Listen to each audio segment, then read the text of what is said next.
تھوڑا ٹھہریں. علماء نے لکھا ہے 100 کے قریب آیات ہیں قرآن مجید میں صبر کے تعلق سے.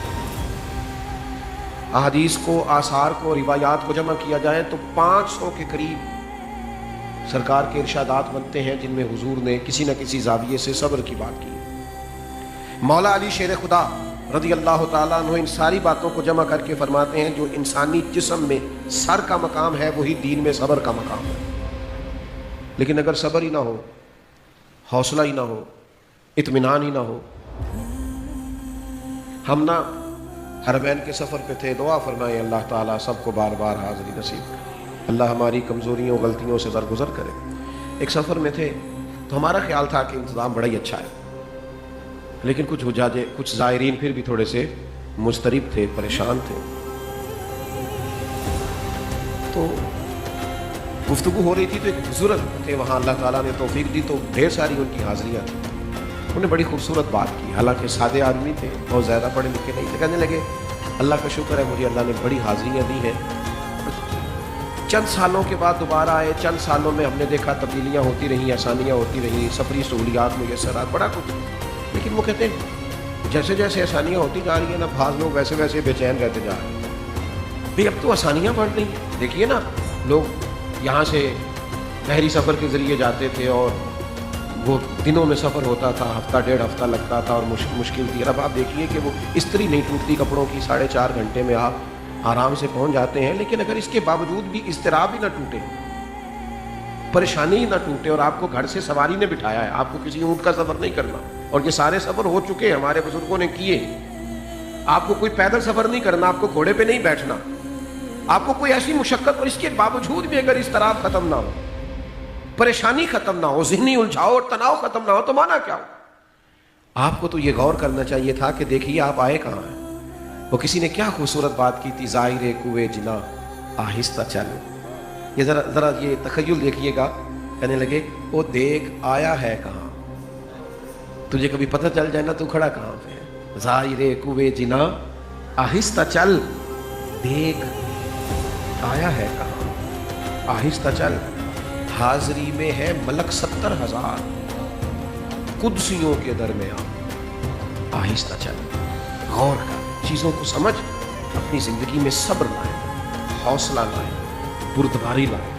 آپ کے مزاج میں ایسی وفاداری ہو کہ بہت سارے لوگ تو ڈوبتے نظر آئے، آپ کے صبر میں غرق ہوتے ہو دشمن. آپ کی طبیعت میں وہ بلا کا حوصلہ ہو، بردبار بنے، حوصلہ مند بنے. محرم شریف ختم ہو گیا، سفر کی پہلی شب ہم یہاں حاضر ہیں. میدان کربلا کے اندر تلوار کا تلوار سے مقابلہ ہی نہیں ہوا. وہاں تو تلواروں کا صبر سے مقابلہ ہوا، لیکن آپ اندازہ کر لیں تلواریں ہار گئیں اور صبر جیت گیا. اور قرآن مجید نے جو بات ارشاد فرمائی بڑی انوکھی ہے، ان اللہ مع الصابرین. باقی ہر نیکی پر اجر ملتا ہے اور صبر کرنے والے کو رب رحمان ملتا ہے. اللہ کہتا ہے میں صبر کرنے والے کے ساتھ ہوں، میں تیرے ساتھ. بھائی بے حوصلہ نہ ہو. اور آپ ذرا صبر کر کے تو دیکھیں. میں ایک گزارش، ایک بزرگ آئے تو وہ مجھ سے کہنے لگے کہ حضرت میں بڑا ہی ڈانٹ ڈپٹ بھی کرتا ہوں، غصہ بھی کرتا ہوں، بچے بات نہیں سنتے، بیٹیاں نہیں سنتی، بہویں نہیں سنتی، توجہ ہی نہیں کرتے. تو میں نے کہا کہ چھوٹا آدمی ہوں، اب یہ کہ آپ کو میں سمجھاؤں گا تو اچھا تو نہیں لگے گا، پر آپ ایک دن ایسا تو کریں کہ وہ جو گھر جا کے آپ ڈانٹ ڈپٹ کرتے ہیں وہ نہ کریں، بلکہ سوائے السلام علیکم کے کوئی کلام ہی نہ کریں، اور سیدھا اپنے کمرے میں چپ کر کے جا کے تو دیکھیں. یہ صبر یہ کریں تو صحیح. تو اگلی صبح مجھے ملے، کہنے لگے وہ تو انقلاب آ گیا. میں نے کہا کیا ہوا؟ کہنے لگے السلام علیکم کہہ کے میں سیدھا کمرے میں چلا گیا. 20 منٹ خاموش ہو کے بیٹھا ہوں. پہلے ایک بچہ آیا، کہتا ابا جی طبیعت صحیح ہے آپ کی. پھر دوسرا آیا، اس نے کہا کوئی پریشانی تو نہیں. پھر وہ بہو جس پر مجھے سب سے زیادہ شکوہ تھا وہ آئی ہے، اس نے کہا کہ آپ نے اپنی مرضی کی چیز کھانی ہو تو میں بنا دوں. تو کہنے لگے یہ کیا ہوا؟ تو میں نے کہا یہ وہ والا حوصلہ ہے جس سے انسان کو خدائی مدد ملتی ہے. آپ تھوڑا صبر تو کریں. بہت زیادہ شدت کے ساتھ بے چینی کا اظہار کرنا یہ تو کئی دفعہ بے آبرو کر دیتا ہے. آپ اپنے دکھوں کا بہت زیادہ اظہار کرتے ہیں تو لوگ بزدل سمجھنا شروع کر دیتے ہیں. طاقتور رہنے کا طریقہ یہ ہے صبر سے رہیں، حوصلے سے رہیں. اور پھر میں آپ کو ایک بات اور بھی عرض کروں، جو آزمائش آتی ہے وہ آ کے رہتی ہے. آپ کا جتنے مرضی بڑے بڑے لوگوں سے رابطہ ہو، درجنوں ڈاکٹر آپ کے ارادت مند عقیدت مند ہوں، جو بیماری آئے گی وہ اپنے وقت پہ جائے گی۔ انسان کو اللہ تبارک و تعالیٰ